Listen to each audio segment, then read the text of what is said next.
reveal his secret message. Well, let's fast forward to the age of AI and a genius way. One professor busted most of his class cheating. Take a look at this. This discussion post was a portion of my students' midterm, and if you look, looks normal, right? But if you copy and paste this and look closely, in white ink, I hid, placed the word Madagascar somewhere in the response in a way that makes no sense. If Madagascar was somewhere in my student's response. Well, Professor Jason Gibson with a lesson for all of us. Proofread, proofread, proofread. Thank you so very much for joining us tonight. Thank you so much for having me.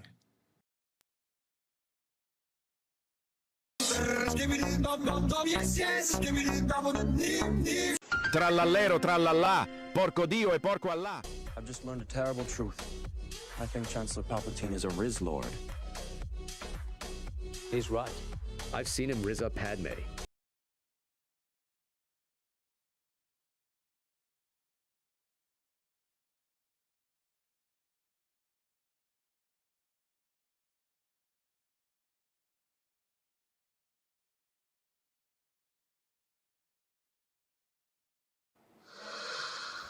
Hey, welcome back. Finally, tonight's edition of 50 States in 50 Days. We're going to introduce you to people making the difference in their communities, one state at a time. Tonight, we are headed to Washington. Make this function work. Larry is the first to point out it's Annie's army of steadfast soldiers who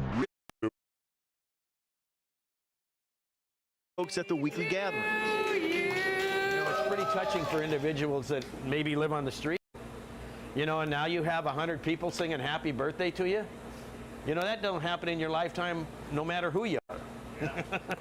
And as Annie's Kitchen approaches its 23rd birthday, Larry simply wants to keep it cooking, hoping to groom.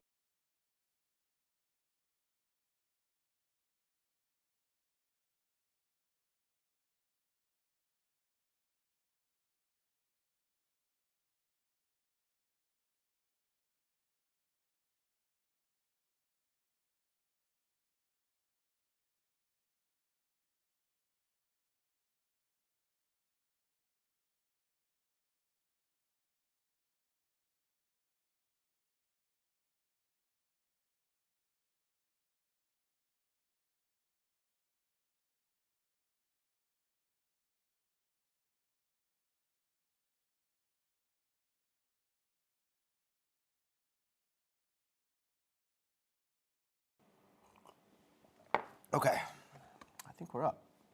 Hello, everybody. 4:51.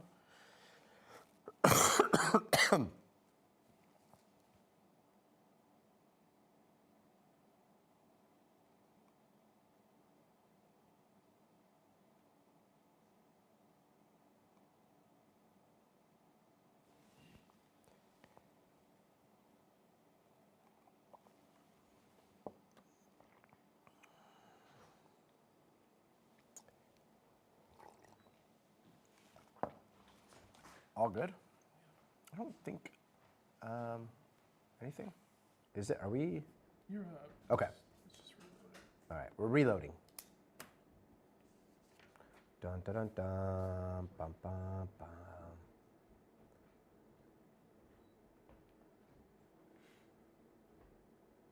Okay. Okay. That works. Okay.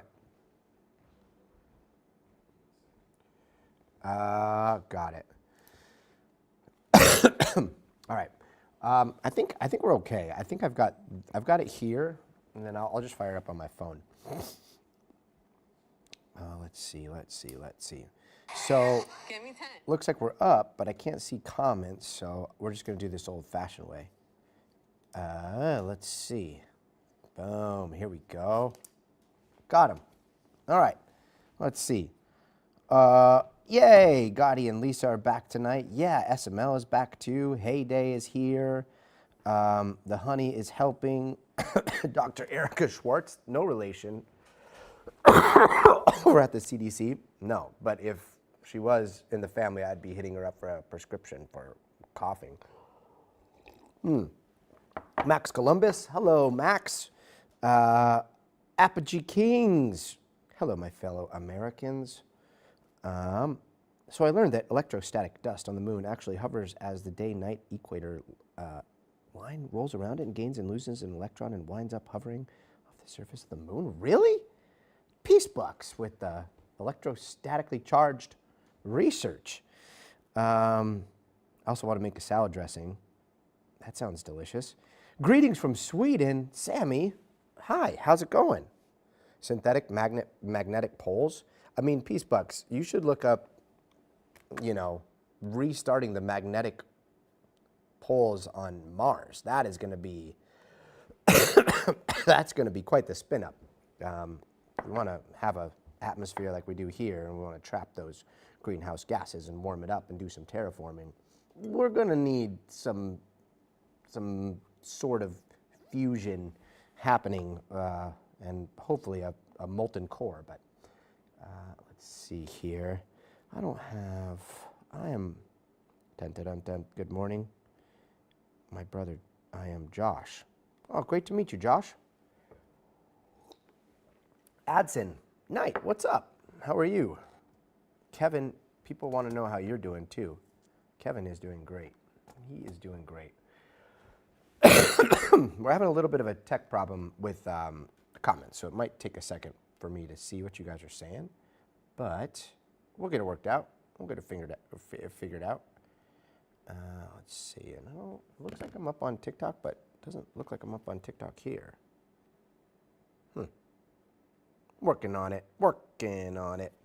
Anyway, what are you guys up to today? Oh, there's Angela Sinandella. She's sitting down over in 30 Rock, getting ready. Here's the news of the day. The president is once again trying to end the birthright citizenship, targeting what the administration calls tourism births. So people that they say come to the United States for tourism and then they have babies here for the citizenship. So even though, you know, we just saw SCOTUS, the conservative majority SCOTUS, uphold the 14th Amendment recently, the president and his administration are back with a new challenge, 2 different executive orders. So we're going to be talking about that as we head into the news tonight. Then we've also got, let's see, fires still happening out there in, in Spokane. And then did you guys see Dr. Anthony Fauci is being held in contempt of Congress. So they're pushing to refer that to the DOJ, but can they bypass the Senate floor? We'll see. Let's see. Mass atom smasher. Peace bucks, you're smarter than I am. How's my foot? My foot's okay. All good. Great to hear, Adson. 30 Rock, and Lisa's in 30 Rock. I'm out here in Los Angeles. It's Friday in Hong Kong? Nice. Great to see you. Let's see. Wait, we've got another person coming in from Korea. Yen Chung, 1111. Great to meet you. Welcome to the community. And man, I wish I had the chat up here. Okay, if you see me going like this, that's because I'm reading your guys' chat. You guys are right in here, look. You guys are in this little secret pocket. That's where you'll be. That's where I'm gonna hide you guys there during the show. But yeah, it's gonna be a little bit harder to watch you. Here comes Big Mike to tell us. He's gonna say 2 minutes. 2 minutes? See, did you guys hear that? Smoke shot. What are we doing? Do it again for the chat. 2 minutes. 2 minutes? 2 minutes? There you go. That's how it's done. All right.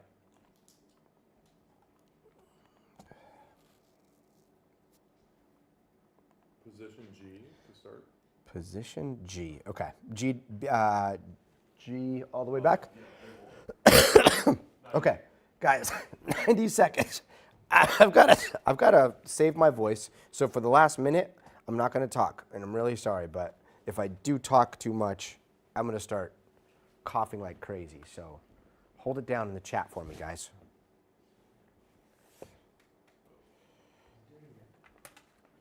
Got my little nebulizer. All right.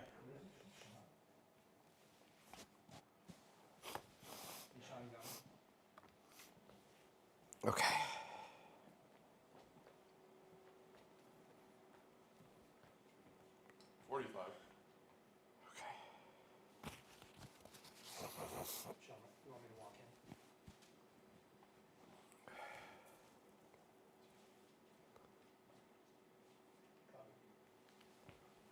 Okay, here we go. How many more seconds? 20. 20 seconds. All right, that's enough for a little bit of honey. All right. 10 seconds. Okay. Have a good show, everybody. Have a good show, stream. Have a good show. 7, 4, 3.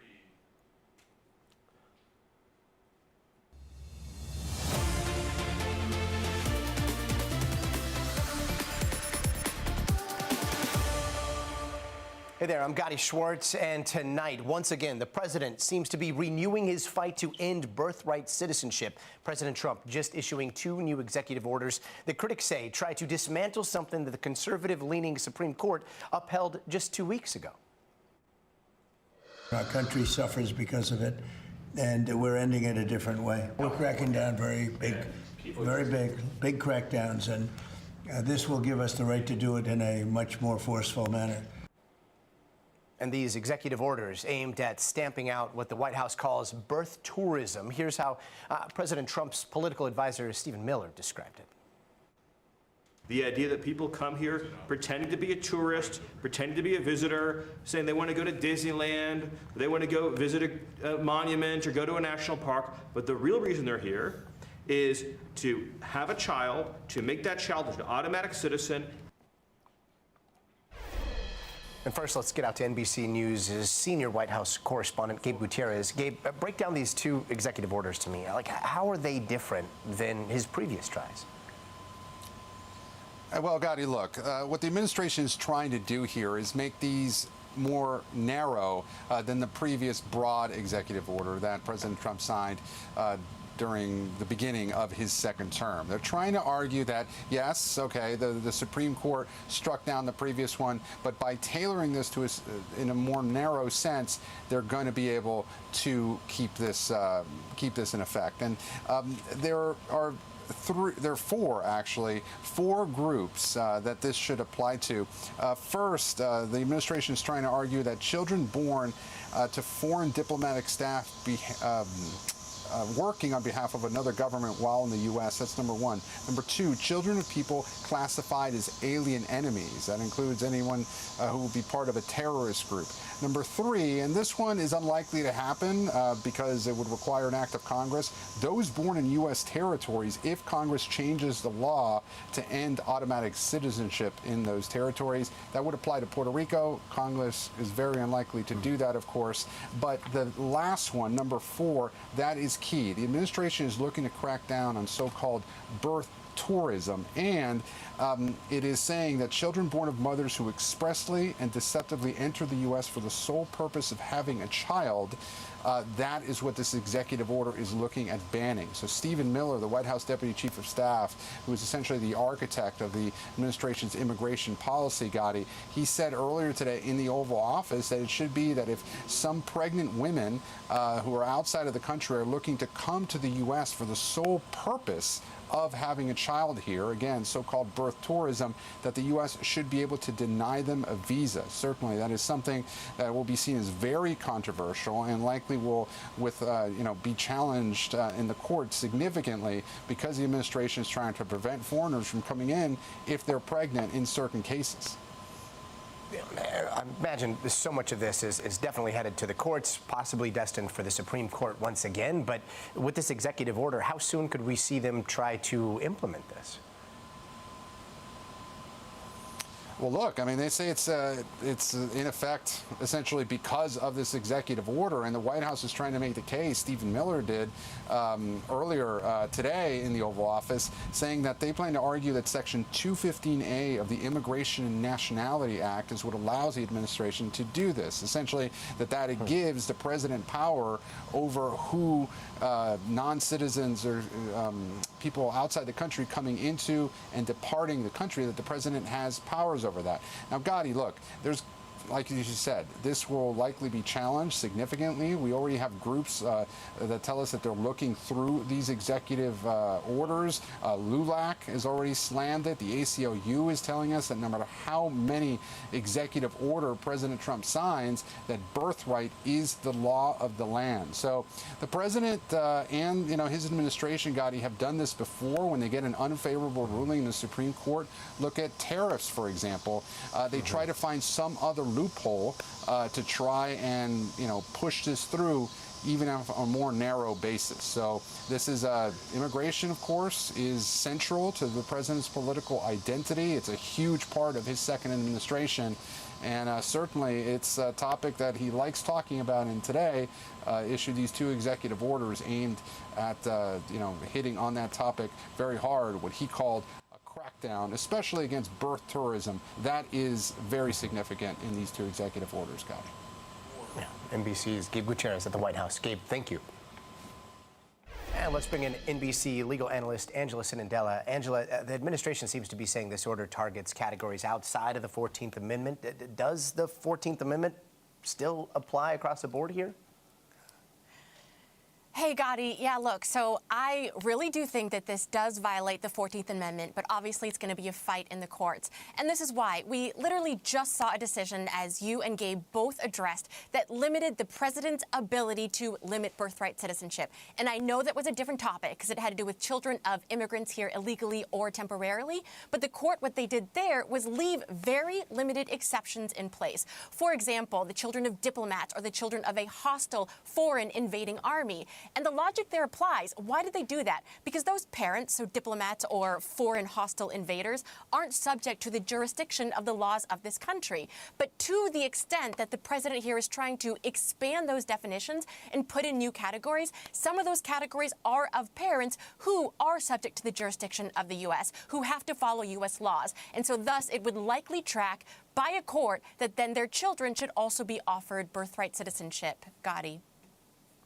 The White House seems to be invoking this term like birth tourism, which is like a relatively new term. It definitely wasn't around when the 14th Amendment was ratified in the 1800s. How do they determine whether something is birth tourism? Like, do they have to prove intent beyond a reasonable doubt? Like, how would this actually play in an immigration court? And are we going to see that happen in the coming days here? Yeah, Gotti, so this is really tricky, and this is where I want to make a distinction. So Gabe did talk about how the president says that immigration is squarely in his authority, and I would agree. So to the extent that the president is targeting birth tourism and visa enforcement, that is likely okay. But the reason why it is okay is because that only has to do with whether or not people are fraudulently entering the country. So the immigration authorities already have this power because currently it is already illegal to commit visa fraud. It is actually already illegal to put down some other reason on your visa, but actually come here just to have your baby be a citizen. But where I think the president is going to face a lot of trouble is citizenship. So the president can control who comes in and out of the country, mostly, but the president cannot, through precedent, also control then who becomes a citizen. And also part of these orders were the ability to revoke the citizenship of women who are already here. So it, in my opinion, is likely way too expansive beyond what the president's authorities are, Gotti. And given your opinion, I think I know the answer to this, but like assuming that this does go back to the court and the Supreme Court, again, like it's a 6-3 Supreme Court, and yet it's a court that upheld the 14th Amendment. Do you see the court carving out some sort of like narrow birth tourism interpretation or doubling down on them upholding the 14th as it is? Yeah, so Gotti, first, I think it's very unlikely the Supreme Court would take it up again. I do think a court would likely immediately strike it down, but it is unlikely the High Court would take on something they just discussed very recently. So I think that they will not address this issue.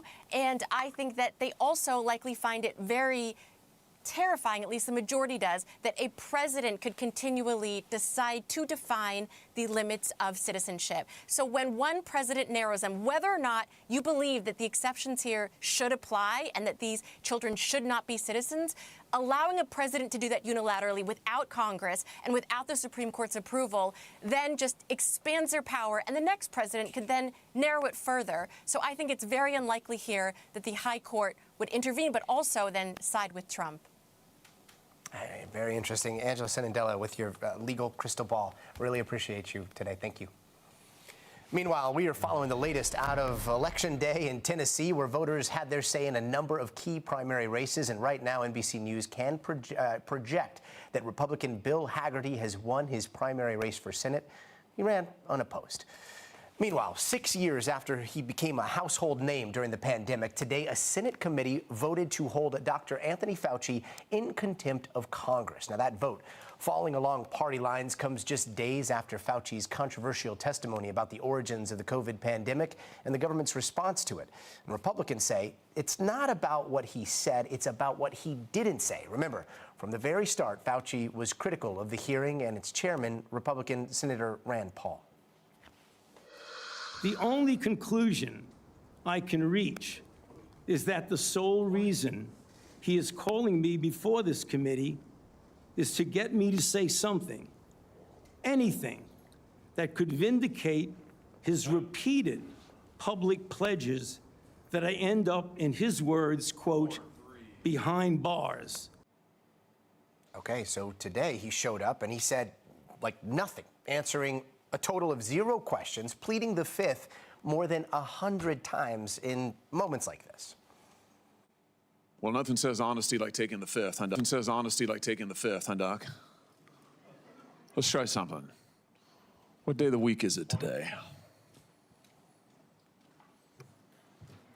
On the advice of counsel, I respectfully decline to answer the Fifth Amendment to the Constitution. What color tie are you wearing? On the advice of counsel, I respectfully decline to answer based upon my rights under the Fifth Amendment to the Constitution.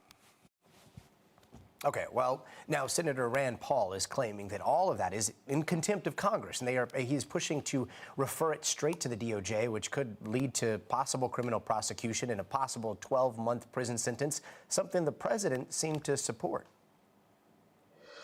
Do you think the DOJ should prosecute Dr. Fauci?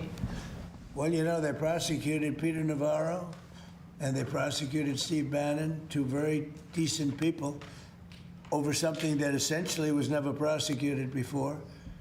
And there are sort of telltale signs of similarity. So when you see that happen, you sort of say maybe he should. What he did is far more serious than a lot of crimes, frankly. Joining us now is Chief Capitol Hill correspondent Ryan Nobles. Ryan, first off here, wasn't Fauci given a preemptive presidential pardon from President Biden before he left office?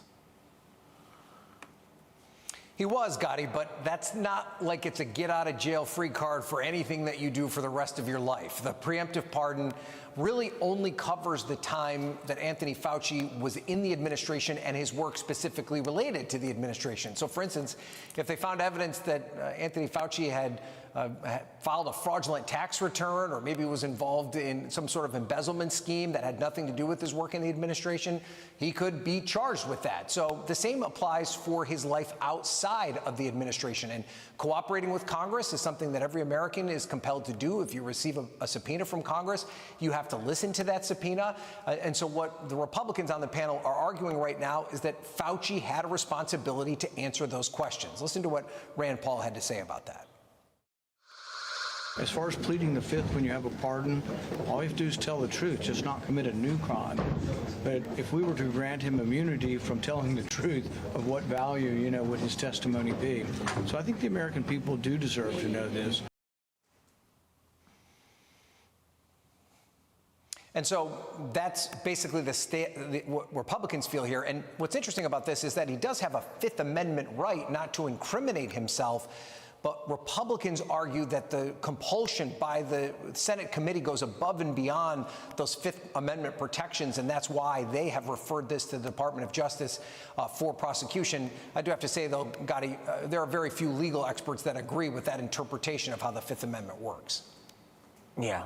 Meanwhile, other than the Fifth, what is Fauci saying today, or his team at least?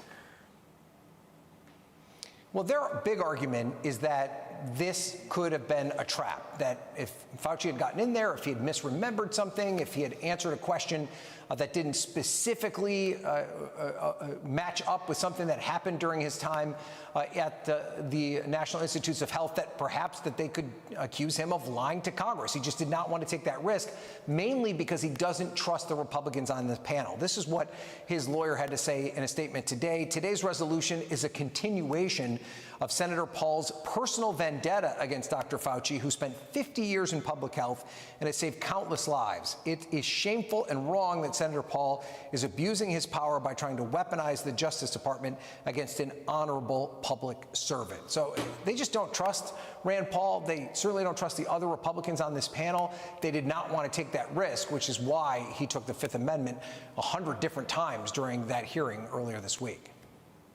I think trust is like the word of the day here, because, you know, so many people are watching this, and trust has been eroded. The optics of all of this, the pleading of the Fifth, the grilling, it's messy all around, right? And I think a lot of people at home, they just want to know whether or not the government is any closer to figuring out where COVID actually came from.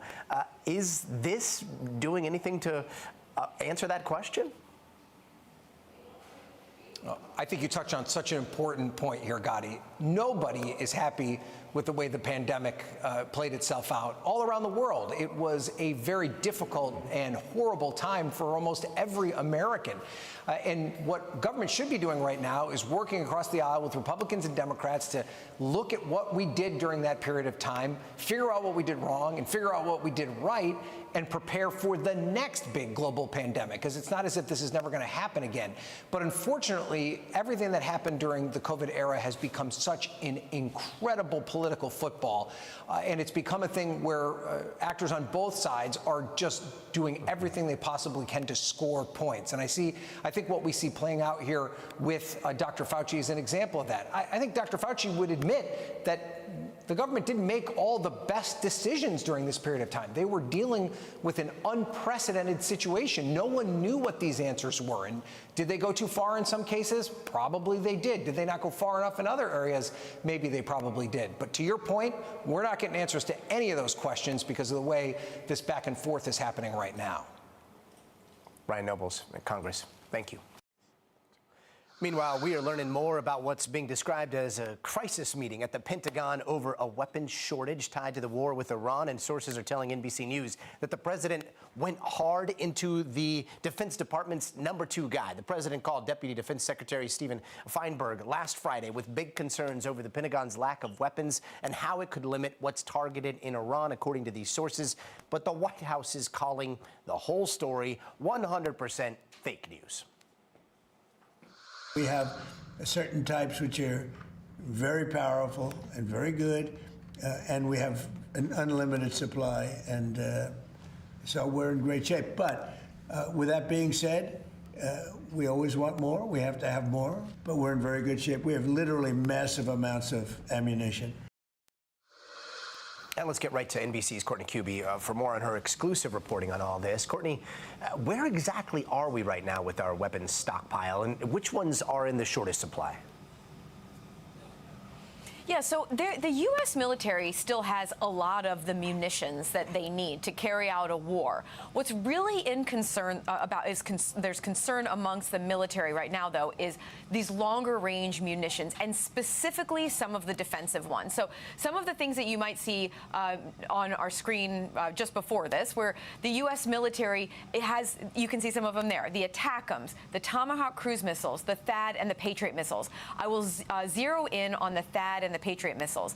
those are air defense systems. So when a country like Iran fires off a ballistic missile, the U.S. military will use a THAAD interceptor or a Patriot missile known as a PAC-3 to take that out. But just for perspective here, Gotti, every time an adversary fires a ballistic missile, the standard way that the military handles it is by firing at least 2 interceptor missiles to take it out. When you just do the math, you can see that the fact that Iran has been firing off hundreds and hundreds of missiles during the course of the war, the U.S. military has fired off at least double the number of interceptors. The stockpile was already in a difficult place because the U.S. was in a conflict with Iran in 2025 during not only when the U.S. carried out Operation Midnight Hammer, but also when they defended the U.S. and Israel during the 12-day war. So those are the main munitions that they are concerned about, these defensive long-range systems that defend against ballistic missiles, but also some of these longer-range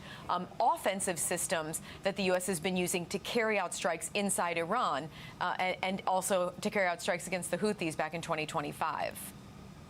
And Courtney, we heard the president say the word unlimited today. It's difficult to understand exactly what that means, but we've also been seeing this huge push to get new weapons into service. There's a whole bunch of venture back to missile and drone building startups that are all over the country now.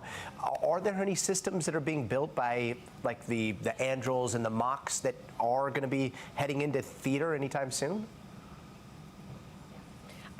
I should expect that there will be some of those. I mean, one of the things that this has sort of laid bare is the reality that the U.S. has these exquisite systems like the Patriot, like the THAAD.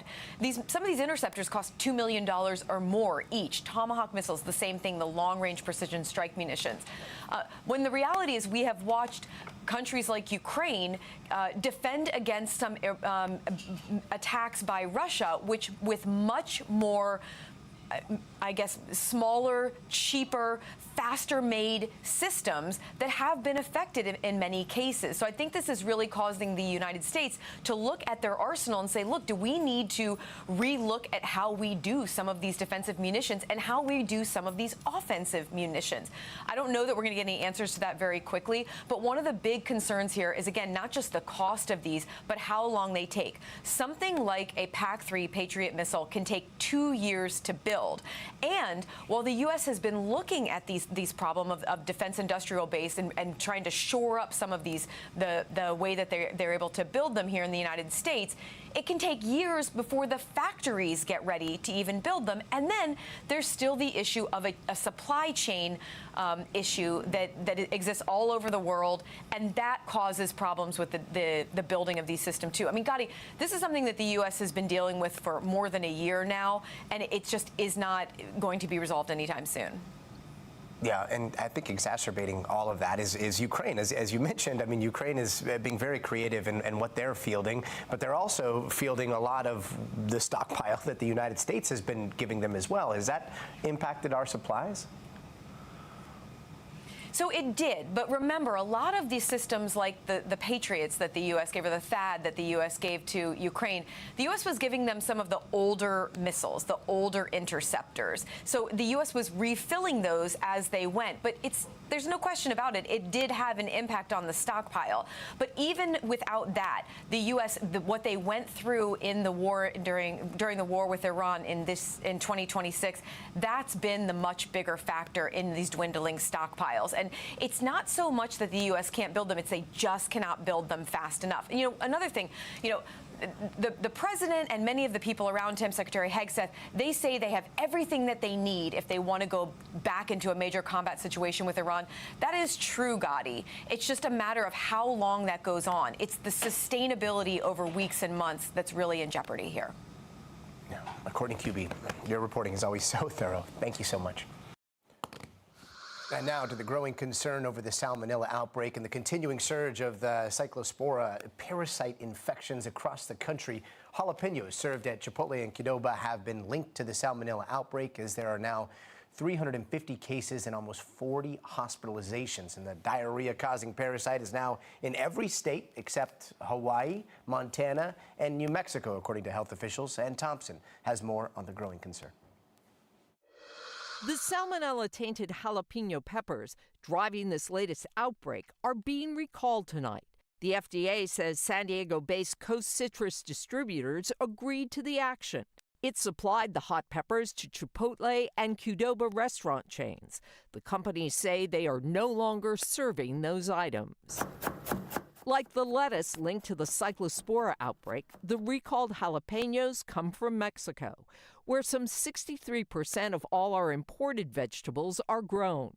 But the government says the FDA only inspects a tiny fraction of the food. They only inspect 2% of all imported products. Only 2%? Only 2%. Barbara Kowalczyk leads George Washington University's Institute for Food Safety. So how do we know the other 98% is safe? Well, and that's not tested, that's just inspected. FDA doesn't have the resources to go out to those establishments and check to make sure that their food safety systems are working. Even here in the United States, they only inspect facilities once every 5 to 7 years. Now come the lawsuits. A Minnesota woman is taking Chipotle to court after she got sick from eating a burrito bowl and was hospitalized with salmonella that triggered sepsis in June. While this outbreak may be ramping up, signs tonight the cyclospora contamination is waning. Michigan, the epicenter with more than 12,000 cases, says illnesses are on the decline, and it's lifted its warning to avoid bagged salads. Ann Thompson, thank you so much. Over in Puerto Rico, a record-breaking drought is forcing thousands to go without running water. Starting tomorrow, the island is going to start water rationing in San Juan and several other major cities. That means more than 180,000 people are going to be without water for 48 hours at a time. July was the driest month on record in San Juan in more than 120 years, and the governor says this situation is out of our hands, pointing to the intense conditions with very little rain in sight. But for a lot of Puerto Ricans, water shortages are not new. Some communities have been dealing with them for months, long before the drought started. NBC's George Solis reports. Tonight, growing desperation as drastic water rationing measures in Puerto Rico are just hours away from taking effect. Starting tomorrow, families will be without water on a rotating basis for 2 days at a time. People here now racing to prepare. In San Juan, we met a woman named Ana filling up her water bottles. How bad is the water crisis right now? It's extremely bad. It's something really hard to handle. We shouldn't be living like this. At neighborhood wells like this one in rural San Juan, the flow offering a lifeline as residents now forced to make decisions like taking a shower or flushing toilets. The water restrictions come as more than 1/3 of the U.S. territory is facing severe drought or worse. In San Juan, it was the driest July on record. Puerto Ricans already facing water shortages for months, complicated further by aging infrastructure. The drought only adding insult to injury. Many here feel they're caught in the middle of government infighting. San Juan's mayor lashing out during a special hearing in June, calling the situation a disgrace. And just today, a top member of the water utility resigning over the rationing plan.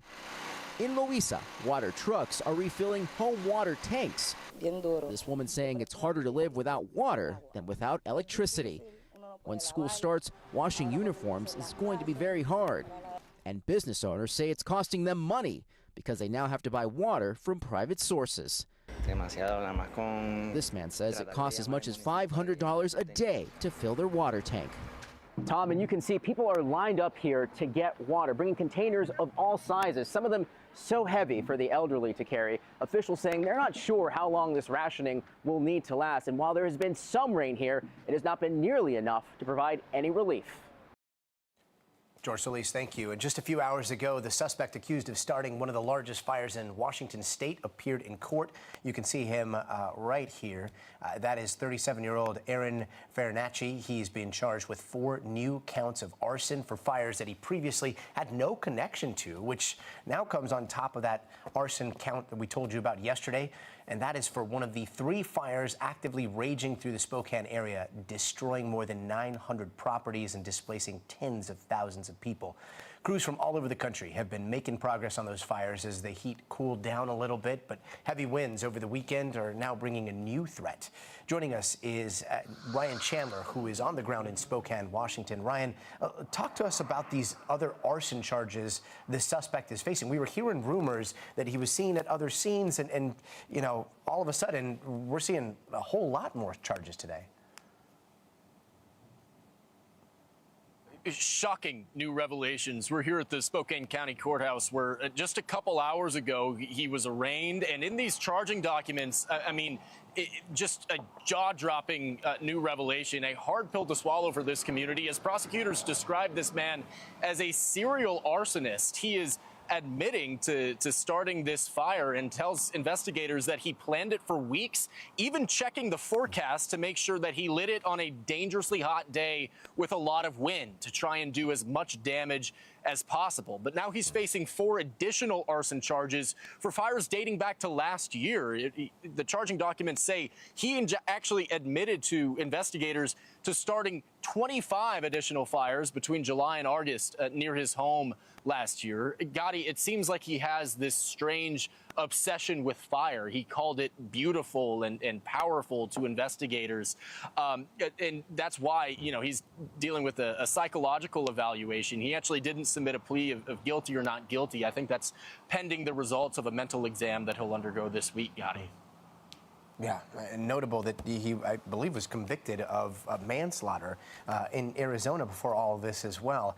Quite the criminal history. You've got crews from everywhere right now helping out, right? And hundreds are going to help fight this fire over the weekend because of those strong winds. How close are they to actually making some really strong headway here?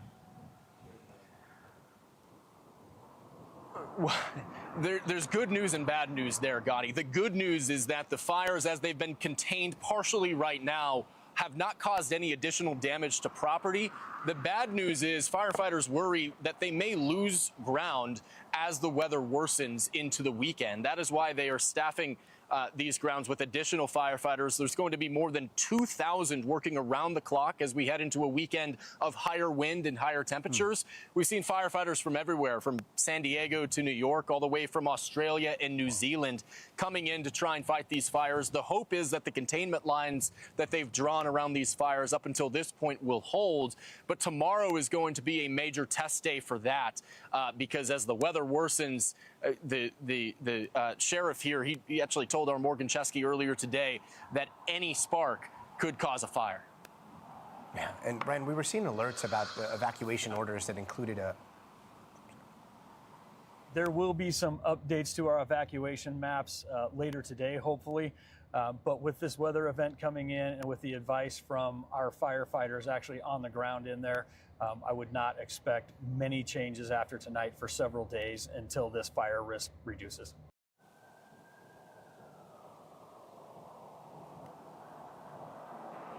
Yeah, officials just warning everybody to exercise the utmost caution as we deal with this extreme fire risk. And Ryan, we were seeing alerts about a VA medical center that was also part of the evacuations. Any word on how that's going? Yeah, this was a devastating scene to see as well. The Mann Grandstaff Veterans Affairs Clinic, it's right on the edge of the fire zone. It has about 50 beds, and we've seen reports that dozens of patients actually had to be evacuated. Some of them moved to local hospitals, some to area shelters. But, you know, it just breaks your heart to realize people like that are being impacted in addition to the thousands of people that have been displaced and are still tonight as the evacuation orders are still active, Gotti. Ryan Chandler, thank you so much.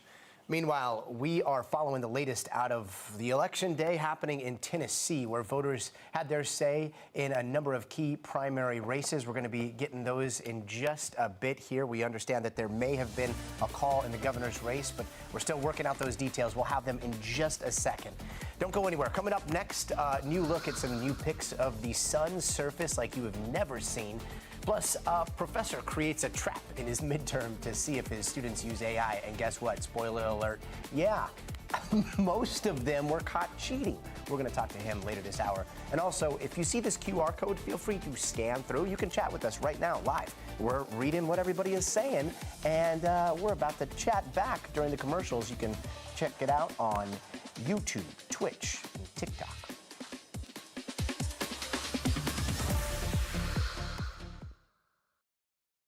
Okay. 2 minutes. 2 minutes. Okay. Okay. Got it. So what's the projected?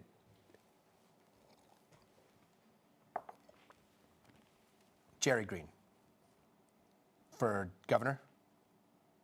Okay, Jerry Green.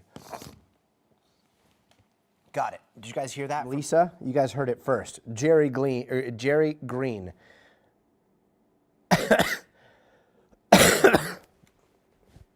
All right. So on the way back, that was Lisa chatting right there. That's Lisa in my ear for those that are just joining the stream for the first time. Well, by the way, if you guys are just joining the stream for the first time, welcome everybody. Here's how we do it during the commercial breaks. We just pop this up. This is from my iPad on my desk, and then if you guys have questions, we can talk about them. And coming up, we're going to have that projection.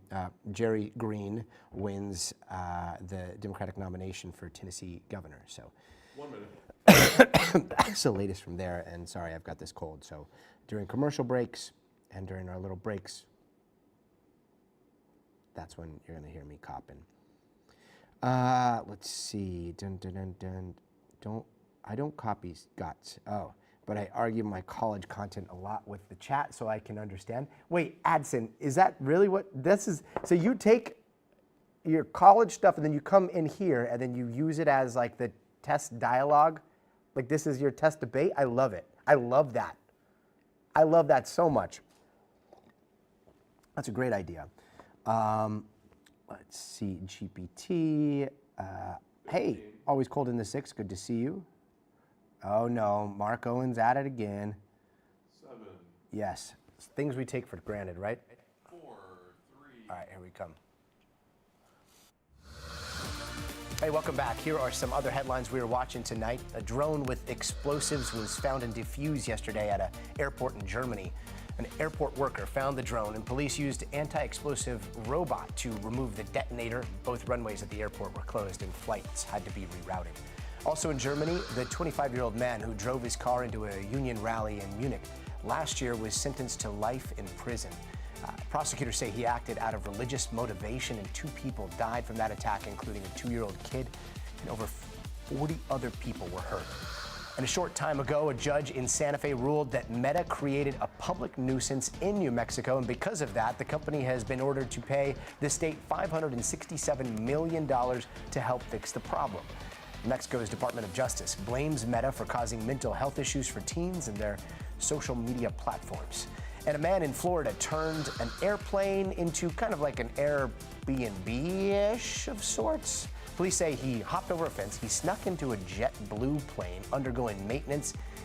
He may have snoozed, and then he was found several hours later asleep. He was arrested and he is facing multiple felony charges. And check this out. This is the sun like you have never seen it before. Scientists captured the highest resolution images of the sun using the world's most powerful telescope. And fun fact, that whirlpool-like detail, that is caused by the sun's magnetic field twisting and moving by the hot motion of gas. And breaking news out of Tennessee, NBC News can now project that Democrat Jerry Green has won her party's primary race for governor. And coming up, you've probably heard about the brain rot that comes from doom scrolling, but is there some truth behind all those internet terms? Is there something actually going on in your brain? Is it rotting? Well, Dr. Akshay Syal is with us to weigh in. Steve.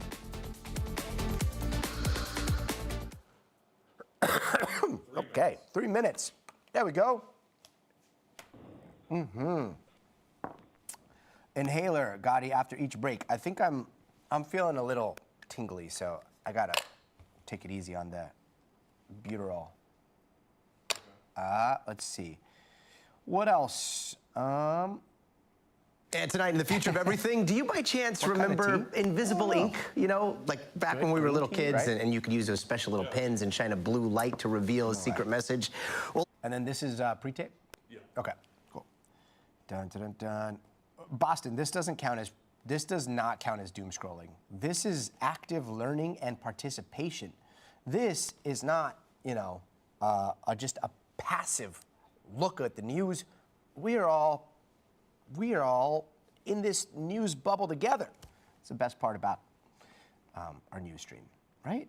I hope. See, Thomas, don't worry. We'll pay attention to it for you. It's a savior. Addison, are you talking about GPT? Modern news is kind of fear-mongering, though. Muffin dog, I see your point. We try to make it less so. We don't want people to be in fear. I think of today as like, it's a dangerous time. So we gotta be alert and like checking our six, but also, you know, keep our head up and live life. So that's the philosophy on this news show. It's just 24-hour news cycle, so you have to have something to talk about. I mean, we talk about space, a lot of space. In fact, today we're gonna be talking about the International Space Station. We've got a bunch of great stuff coming up. In fact, we're going to be talking about what the internet's doing to our brains. All right, this is a really fun one. Check this out.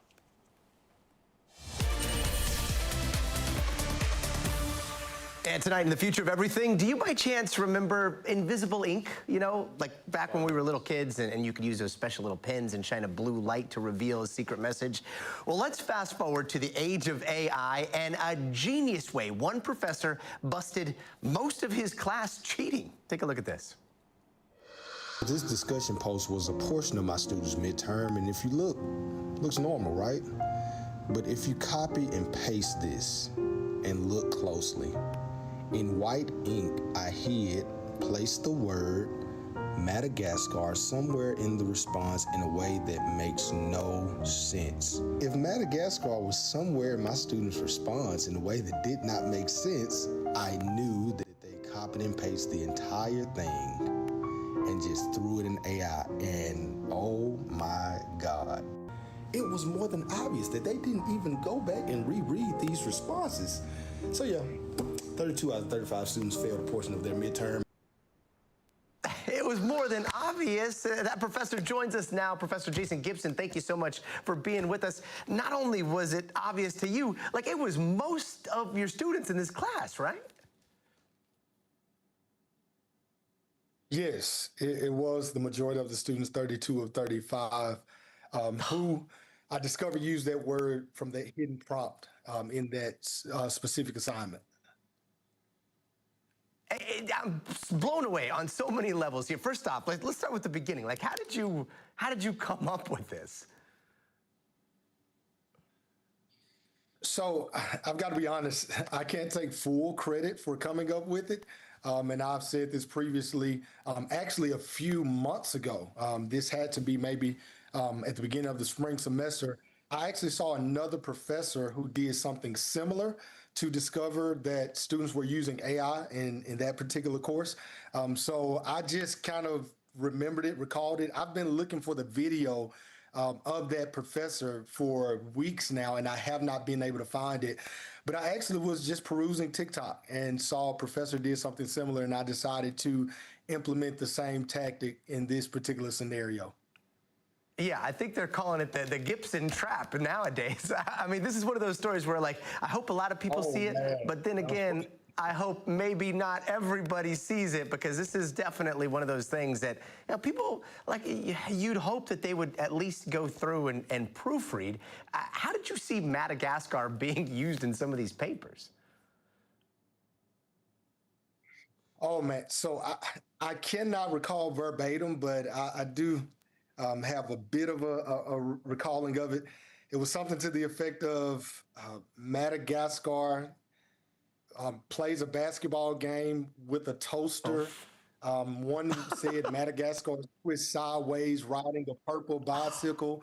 It was just some of the most absurd ways, and that was essentially how I knew okay, not only are you all using artificial intelligence, which I actually encourage in my courses for certain things, but you all are completely generating assignments and not even proofreading. We're just fully and holistically trusting what artificial intelligence is giving us. I mean, what is the solution here? Like, is it going back to pen and paper? Is it learning how to use AI better? Is it like just straight up old-fashioned shaming? Like, shame, like you should be ashamed of not even proofreading. What do we do? For me, I believe the solution is much like anything else. I think that what doesn't evolve will eventually die. So considering that, I think that it is incumbent upon us in education to implement and kind of brainstorm different mechanisms that we can employ in order for this AI as a whole to benefit our students and not to sabotage them. Like I said, in all of my courses, I personally encourage students to use AI. I actually have in all of my course syllabi a list of ethical versus unethical ways to utilize AI. And generating an entire assignment is not one of those ethical ways that I deem ethical to use the software. So, yeah, I just think we have to continue to evolve and innovate in an effort to figure out how it can best benefit our students. Well, Professor Jason Gibson with a lesson for all of us: proofread, proofread, proofread. Thank you so very much for joining us tonight. Thank you so much for having me. And turning now to what might be somewhat tangentially related, brain rot. We've all heard that term, right? We've all probably felt something that matches that description very well when you catch yourself endlessly scrolling through a bunch of random nothing.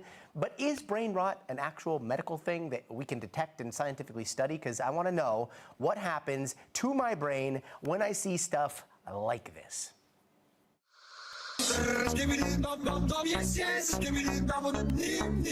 Trallallero, trallallà, porco Dio e porco Allah. I've just learned a terrible truth. I think Chancellor Palpatine is a Riz Lord. He's right. I've seen him Riz up Padme. Riz Lord.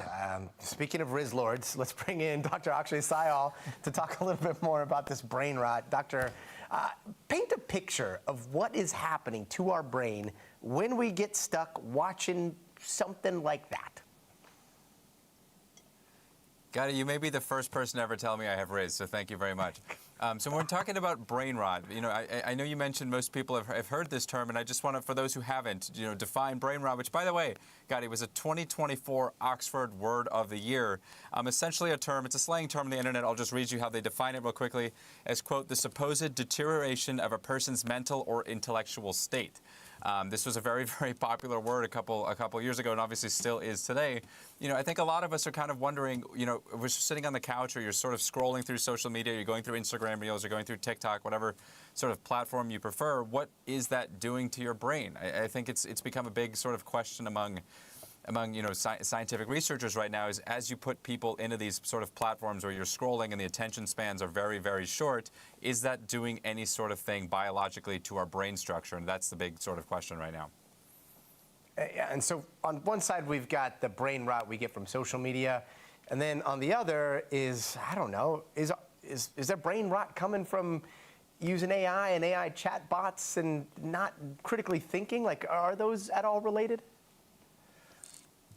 They potentially could be, Gotti, and it has to do with a big study out of MIT about a year ago or so now. They essentially put people who are using AI to draft essays versus people who are using their actual brains to do the essays, and they hooked them up to brain electrodes, about 50 patients or so. And you know, really what they found, Gotti, a couple things. People who were using ChatGPT to write the essays, you know, didn't have as much engaged neural networks or brain sort of activity that people who were using just the brain without the AI had. You know, and separately, people who use ChatGPT to actually write those essays, when they asked them to recall, hey, what did you just write? What did you just submit as your homework? They couldn't really tell them, and that's quite shocking. And you know, I don't know if you've ever had this, Gotti, yourself, but when you feel like you're learning, and when you feel like you're sort of engaged in school or in an activity in work, you kind of feel like your brain undergoes a workout. You feel that sort of like soreness or that sort of feeling that your brain is actually being used. I personally don't have that when I use ChatGPT, when I use these AI chatbots. I'm curious, have you felt that at all? Yeah, I did. I felt it just a little while ago. I was using ChatGPT to try to help me come up with a new name for what it's called when your phone is always gonna die, and I think I think we came up with a pretty good one. I know this is not related to what we're talking about at all, but low batty, like I'm a low batty kind of guy because the low battery. No. I like anyway, it. I like it. Dr. Oxysyal, quite the tangent we went off on there, but always appreciate your medical advice, and hopefully the antidote to all of this is just going and touching grass. Great to see you, man. And coming up, what we are learning about some new NASA tech that could find buried ice on Mars, and a first look at the aftermath of the rocket piece that crashed on the moon. That's coming up next.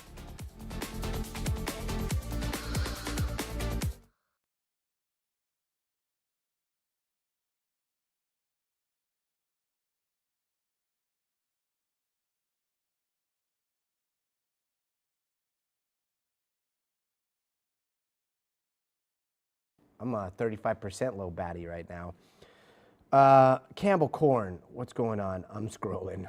We were just talking about the damage that you're doing to your brain from just endlessly scrolling. Maybe we understand less and cognitively store less from the scrolling. Peace bucks, very, very strong possibility. 1 minute. That's great to know. CCMM Productions. Guess what we're about to talk about? The International Space Station. And that is Drew Feustel. He is one decorated astronaut. 60-some hours spacewalking. So we're going to be chatting with him right now.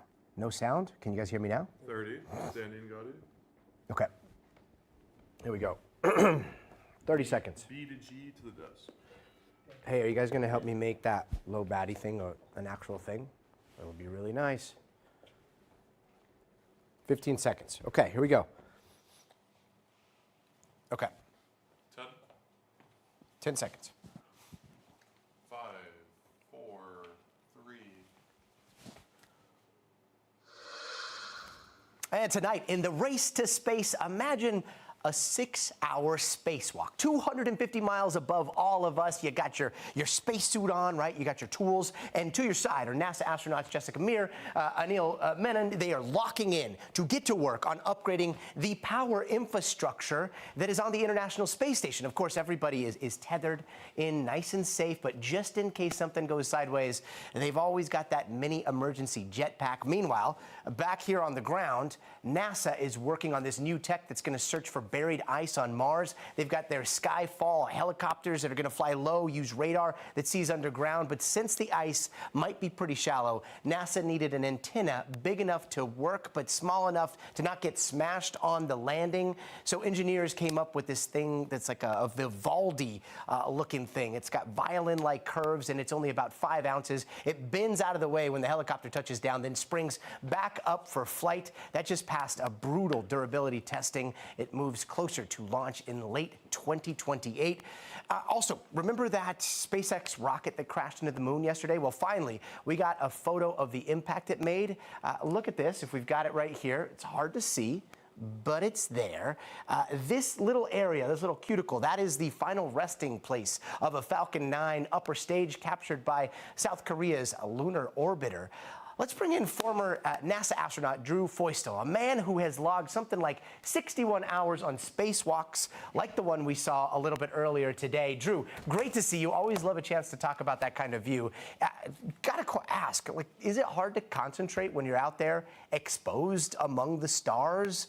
And what do you see up there that the cameras just do not capture? Oh, hey, Getty, nice to see you. Thanks for inviting me on the show to talk. Yeah, there's nothing like the view from a spacesuit.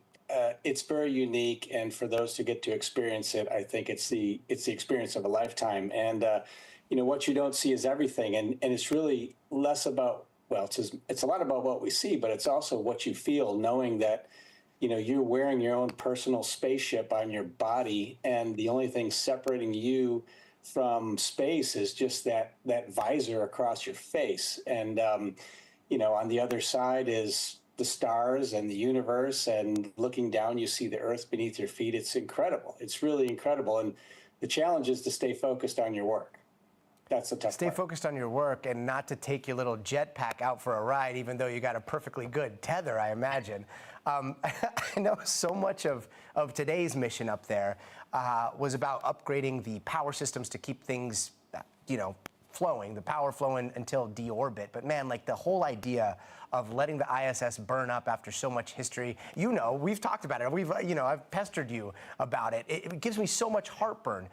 Last time I saw you in person, I was bugging you about, maybe we can push the ISS further off into space, maybe put some thrusters on it. But is that still like a hard, no, we cannot do that from an engineering standpoint? I mean, it kind of depends. I suppose you could keep, keep ISS up there indefinitely as long as you kept sending supplies up and doing repair work and you had the funds. But the ISS is operated by the federal government, and it's shared in operations with Russia and Roscosmos and the other nations that support it. It's got some challenges. It's been up there for a long time. Some components of the ISS are having problems now with the cracking on some of the structures. So, it's sort of reaching the end of its design life in some ways. You could keep it going, but it makes sense to move on. As you know, I moved on from NASA. I'm with a private company, a commercial organization. There are other commercial companies out there working to replace ISS and have a service provider structure that should allow NASA to use the assets that it spends on ISS, because it's quite expensive, and apply those to lunar exploration and then to move on to Mars. So, it's just a way for us to move forward with the human exploration space program. We really can't do that unless there's a significant amount of funding that would flow into NASA from the federal government to keep ISS operating the way that it does today. Yeah, and you're talking about VAST, the company that you're at now, and seeing VAST's, modular design and what it looks like on the inside versus the kind of, messiness of the International Space Station. Very interesting picture-in-picture. I'm going to start a lemonade stand outside of VAST and raise some money to save the ISS. Drew Feustel, always a pleasure to see you. Thank you so much. Hey, come on out for a visit. Will do. Still to come, taking you to a community kitchen in Washington that's serving up thousands of meals and honoring its founder along the way. But first, you got to see this. If you're trying to avoid a security camera staring into it, don't do that. This suspect accused of stealing a car in Georgia apparently tried to disguise themselves as a house plant. The problem, oh my gosh. The walking plant paused right in front of the Ring camera, giving police a pretty good look at who was underneath. Safe to say the suspect wasn't exactly a master of disguise. We'll be right back.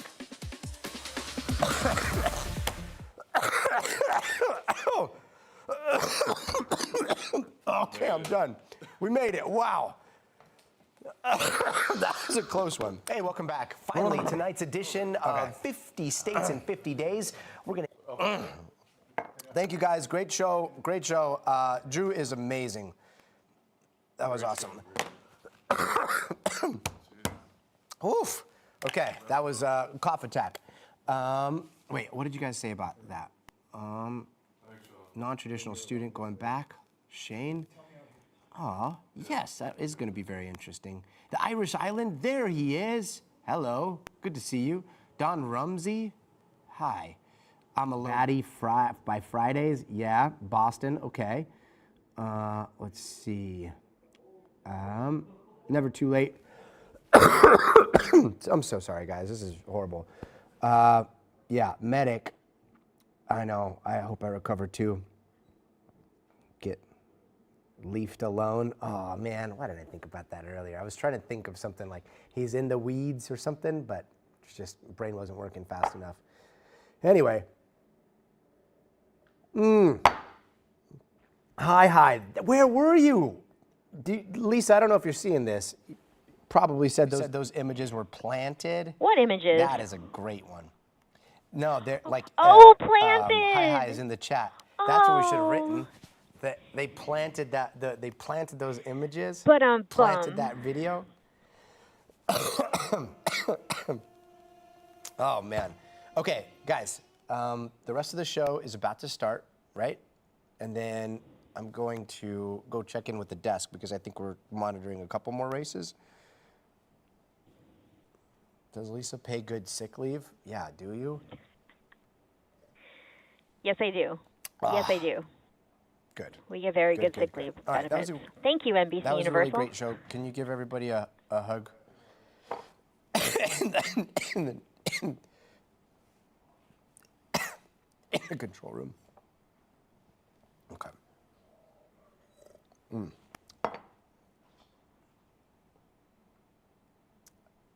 Disguised as a toolbox. Mark Owen. Yup. Oh, thanks for the saves, bro. Great show. Yeah, I will. Definitely gonna get some rest. Yeah, Irish Islands, I don't know. You and Hi were pretty close. Taking my IFB off, and that's gonna do it for us here. But you can continue to watch. I'll put the full show up right now. Thank you guys, and we will see you tomorrow. Happy Thursday night.